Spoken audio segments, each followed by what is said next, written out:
Hey guys, it's me, 80 Today, guys, we have another upset to talk about in AFCON, guys. This AFCON continues to deliver in ways that we just didn't expect. And for this match in particular, guys, I still can't believe that Tunisia lost. And like I said, guys, there's always going to be upsets. Upsets. Even though I didn't predict any upsets in this round, I had a feeling there might have been one upset. And I was expecting Gambia Cameroon. That was the one I was mostly.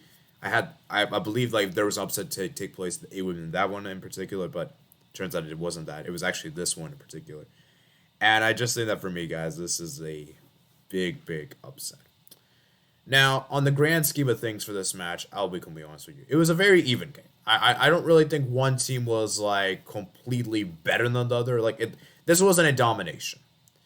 But for me, I think in the grand scheme of things in this match, I think Burkina Faso were the better team. And if I did have to push, I think they did deserve to go through. But like I said, guys, in football, guys, is that it doesn't matter what is deserved or not deserved. It is what it is. You just have to accept the result. And Burkina Faso for me, I think they played really. I think they played well in this game. I think they definitely merited their spot in the semifinals. And I think the thing about Burkina Faso, the only thing that I would say they should be a bit frustrated is with the discipline. And that's one of the things I feel like they could have done better in. Is that when they got the yellow cards, they started to get a little abundance of them, and they even had a man sent off for that, which we'll get into in a bit. And that goal from Oratari, what a goal that was! That is some great individual skill to dig down through Tunisia defenders to have them not to basically beat them. Put two defenders on there, and he basically beat them. And it was a complete masterclass of a goal. And that goal just came at the stroke of halftime. That was a huge goal, and that gave the license for Burkina Faso. Now, Tunisia did have a lot of opportunities. Most notably, they had a lot of free kicks in this game, a lot of free kicks, a lot of set pieces they had to deal with. And it was interesting in this game because I actually thought this match would be a bit different. I actually expected Burkina Faso to have more possession and Tunisia to counterattack. But instead, it actually ended up being the reverse, where Tunisia actually had more of the possession, and Burkina Faso wanting to try to counterattack. And I just think that for me, I just don't really think Tunisia is best with. I think Tunisia is better off as counterattacks, not necessarily having more of the possession. If that makes any sense. And we saw against Nigeria that they were the team that had less possession, and they still were able to create more opportunities. I just think that for Tunisia in particular, they need to be better using the ball, right? And like I said, Kazri had some free kick opportunities there. Let me see how many attempts he had. Let me see how many shots. I believe he had two shots one shot on target, two shots off target. And I remember this goalkeeper Kofi had to make some big saves. He made some three saves, one diving save in particular. And for Said in particular, he made some good saves too. Made some good saves, but like I said before, for Tunisia in particular, I just don't think they were that great. They were not very good in this game. Very average in my opinion. I was disappointed to see how they performed, and I think for me they did play a good game. I'm not saying they had a horrible game, but for me it's just that there wasn't really anyone standoutish. Like no one really stood out from this game. Ladoni is the man of the best player for Tunisia. Got one shot, one on target, two shots. 92% pass accuracy, shot actually 50%. Big chances missed, and it's just that there wasn't really anyone else. Like I said for Tunisia, like I said before, guys, a lot of their chances they had were through set pieces, and the goalkeeper made some brilliant saves. But other than that, I don't really think Tunisia did anything else to really penetrate.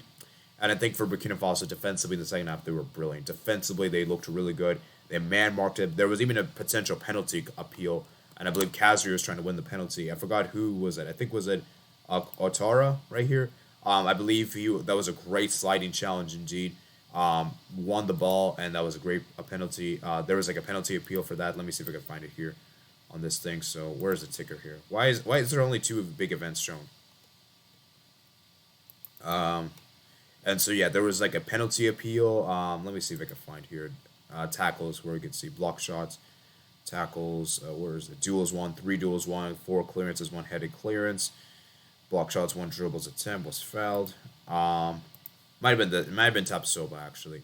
I just remember there was like a one big penalty appeal. I forgot who exactly committed it. I think it was one of the defenders. I'm not mistaken. So, like I said, for Tunisia, they were just lackluster in the day. Then you look at that red card for me. Otora, for me, that's a straight red, because that is a clear violent contact. He elbowed the guy, And when you elbow someone, you can get potentially a concussion, you can get injured, and that kind of thing. And so for me, it's a bit harsh, and I get it, and it's sad, but it is a straight red.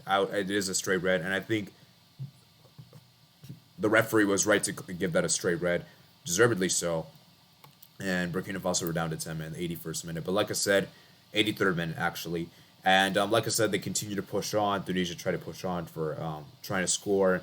They were unable to do so. And even the referee, actually, I think he blew the whistle 15 seconds earlier before the match ended. And obviously, we know Tunisia got some beef with the referees, as I said, against Mali in particular. But this time around, I don't think 15 seconds is really substantial. Like, it's not as bad. Like, now against Mali, they definitely have the right to complain. Like, that match in particular should have been redone.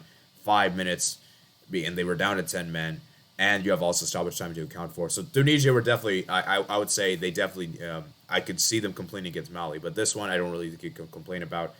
And so yeah, man, like I said, guys, a huge upset on the cards.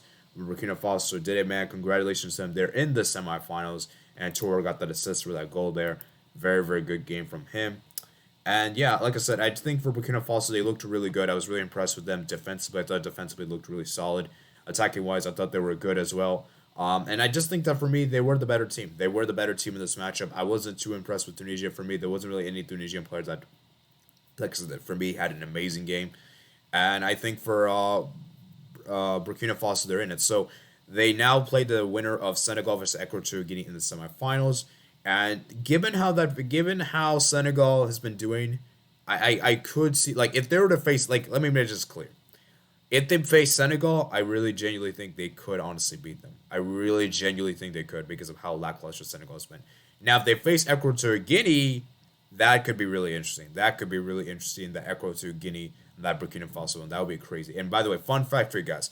Every time Burkina Faso has made the semifinals of every time Burkina Faso has made it knockout stage of the AFCON, they've always made to the semifinals. They've always made to the semifinals, and I find that to be very impressive indeed. And so we're going to give a huge round of applause to Burkina Faso for upsetting the odds. I mean, I didn't predict them to win this. I had Tunisia winning this 1-0, and it was definitely an upset to huge upset in AFCON. So, like I said, guys, this AFCON continues to deliver in so many ways. And so, yeah, tomorrow, guys, we have the Egypt versus Morocco semifinal.